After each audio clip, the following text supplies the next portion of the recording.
Russian soldiers who are fighting in Ukraine will have their property confiscated for desertion and disobeying orders. Such punishment is mentioned in the amendments to the Criminal Code, which has already been supported by the government. The document should soon be submitted to the State Duma for consideration. It is quite obvious that the Russian authorities have been coming to this for a long time, and now it has come to the point of directly adopting the law. Given that the main interest of the citizens recruited into the Russian army is financial, of course, this, from the point of view of the authorities, should strengthen their motivation. The basis for confiscation of property, among other things, can also be committed crimes which are listed in the note to Article 280.4 of the Criminal Code of the Russian Federation. This was reported by the publication Zapiska, citing a source who is familiar with the document. This includes the activities directed against the security of the Russian Federation. This way, money, valuables or other property allegedly used to finance crimes against the Russia will be confiscated by the state. Experts note that this wording theoretically allows the court to seize any property at its discretion.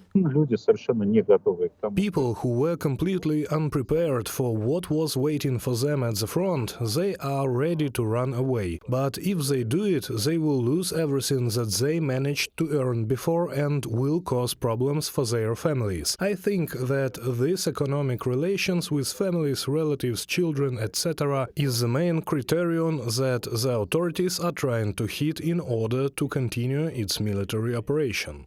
The Kremlin is also going to deprive the civilian population of property. State Duma Speaker Volodin said that the relevant document is ready for parliamentary consideration. Property will be taken away for allegedly spreading fakes about the Russian army. This initiative also implies deprivation of state awards and ranks. There are absolutely no criteria by which this property will be potentially confiscated. Therefore, this is a very broad threat that applies to a significant, if not the majority, of the population.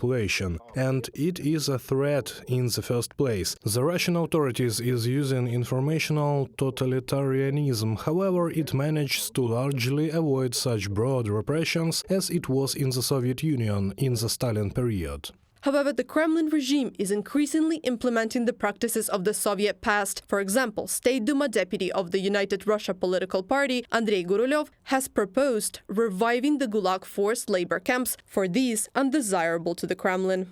People tell me now, you want to organize a gulag again. Well, I honestly say that I want those who are harming our motherland today to be happily waving pancakes around the Kolyma road. This is the truth, and I am not the only one who wants this. The people want it too. Andrei Gurulev, State Duma deputy from United Russia political party, on the air of the Tsargrad TV channel.